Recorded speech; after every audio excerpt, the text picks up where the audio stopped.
Ensuite, il se demanda de quelle manière il pourrait obtenir cette continuité.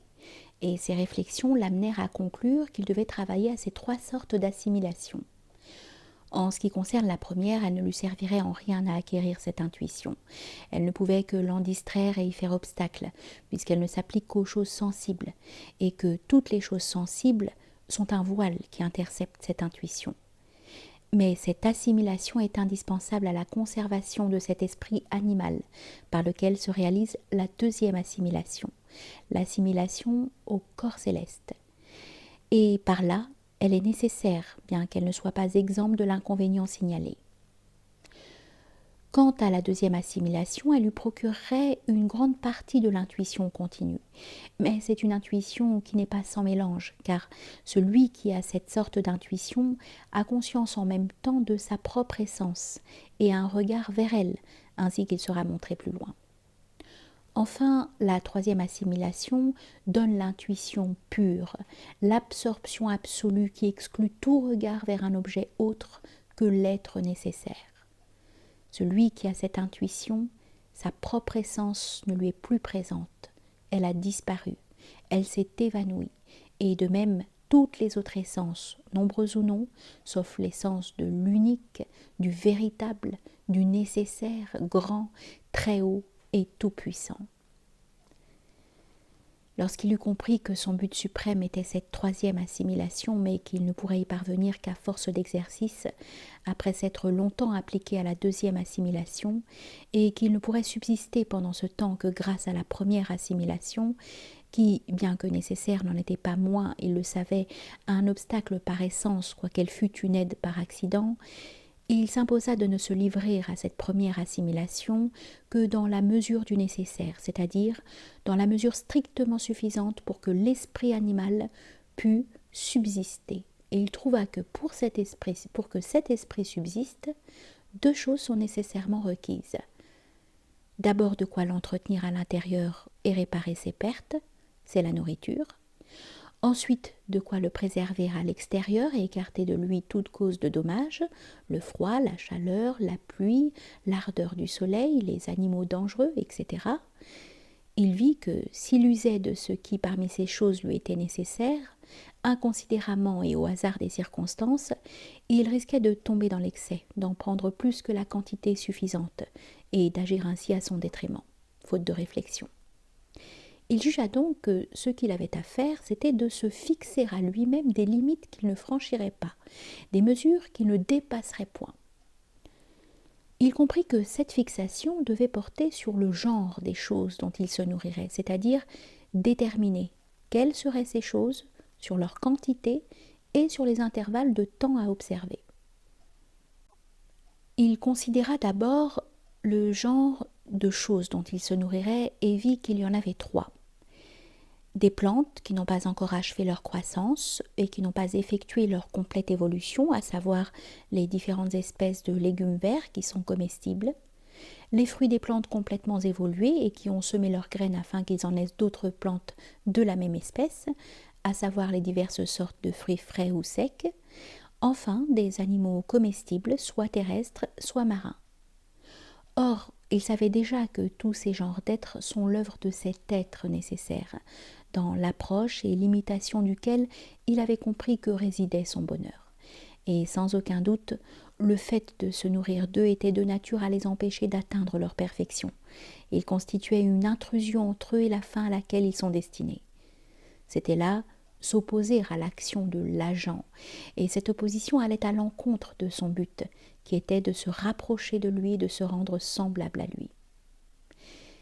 Il vit donc que le mieux serait pour lui de s'abstenir, s'il était possible, de toute nourriture. Mais cela lui était impossible, car une telle abstinence aboutirait à la destruction de son corps, ce qui serait à l'encontre de son auteur, une opposition plus grave que la première, puisque lui-même était plus noble que ces autres choses, dont la destruction était la condition de sa conservation. Il se résigna donc au moindre des deux maux. Il se permit la moins grave des deux oppositions. Il décida que de ces divers genres d'êtres, il devait, si certains venaient à manquer, prendre ceux qu'ils auraient sous la main, dans la mesure qu'il jugerait tout à l'heure convenable.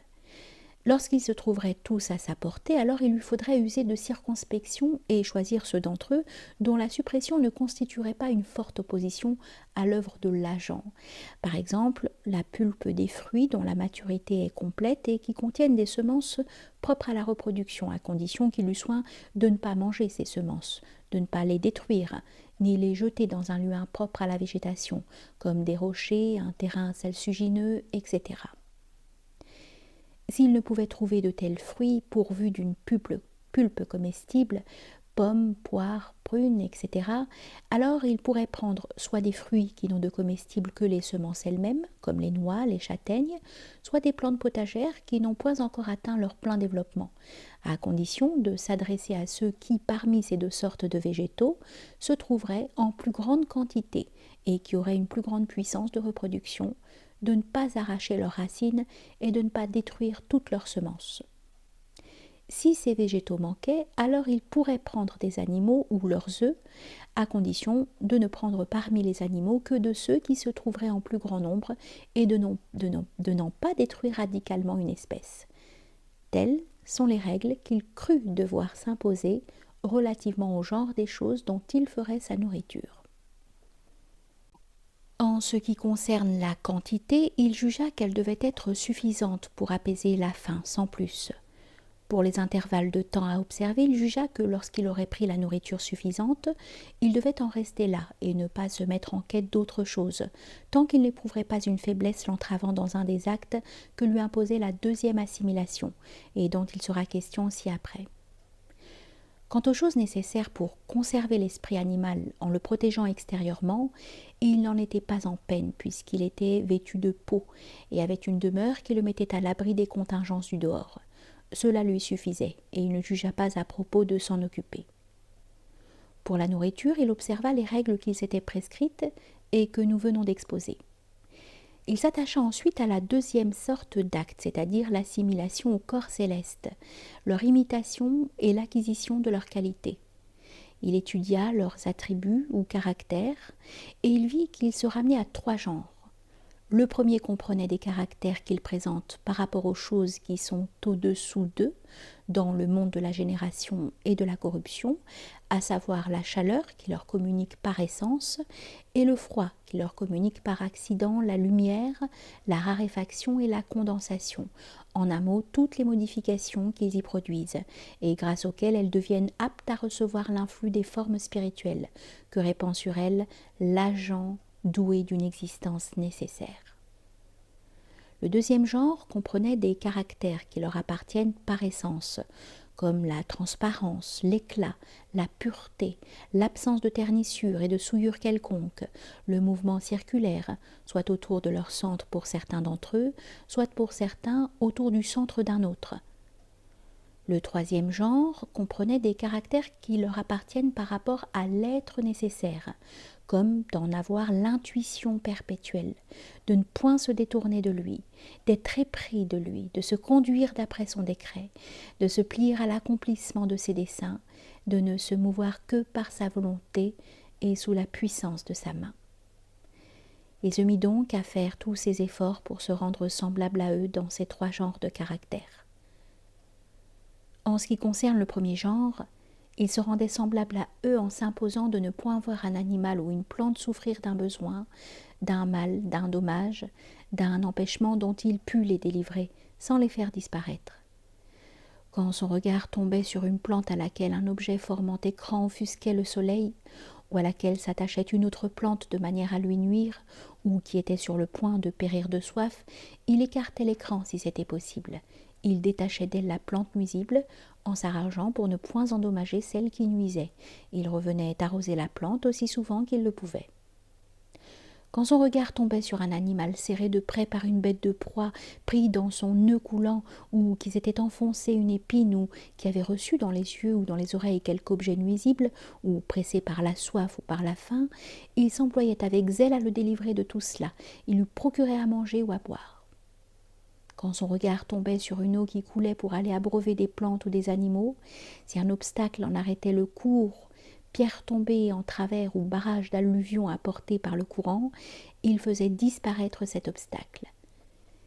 Il ne cessa de travailler assidûment à cette espèce du premier des genres d'assimilation au corps céleste jusqu'à ce qu'il eût atteint la perfection.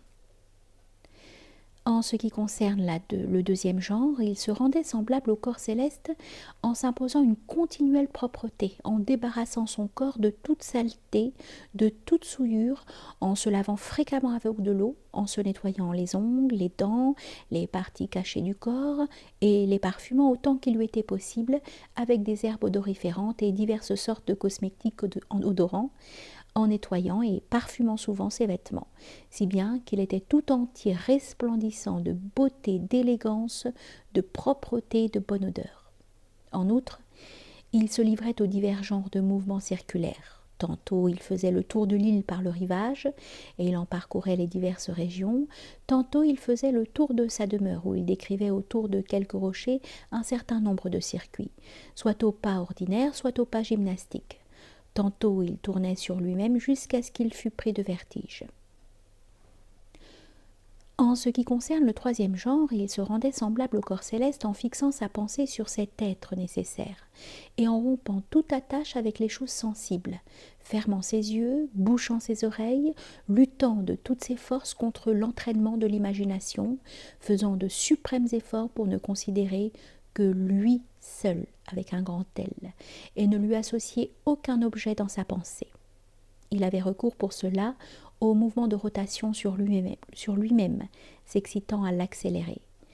Et lorsque son mouvement rotatoire atteignait une grande rapidité, les objets sensibles s'évanouissaient, l'imagination s'affaiblissait, ainsi que les autres facultés qui ont besoin d'instruments corporels, tandis que se fortifiait l'action de son essence indépendante du corps, si bien que par moments sa pensée devenait pure de mélange et lui donnait l'intuition de l'être nécessaire. Mais bientôt les facultés corporelles revenant à la charge faisaient évanouir cet état, et ramené par elles au plus bas degré, il revenait à l'état précédent. Si une faiblesse l'envahissait, qu'il l'entravait dans la poursuite de son but, il prenait quelque nourriture en se conformant aux règles ci-dessus énoncées. Puis il se remettait à son travail d'assimilation au corps céleste suivant les 3 genres énumérés plus haut, et il s'y appliquait pendant un certain temps. Il faisait effort contre ses facultés corporelles, elles faisaient effort contre lui. Il luttait contre elles, elles luttaient contre lui. Et dans les moments où il prenait sur elles le dessus, où sa pensée était pure de mélange, il avait une lueur des états propres à ceux qui sont arrivés à la 3e assimilation.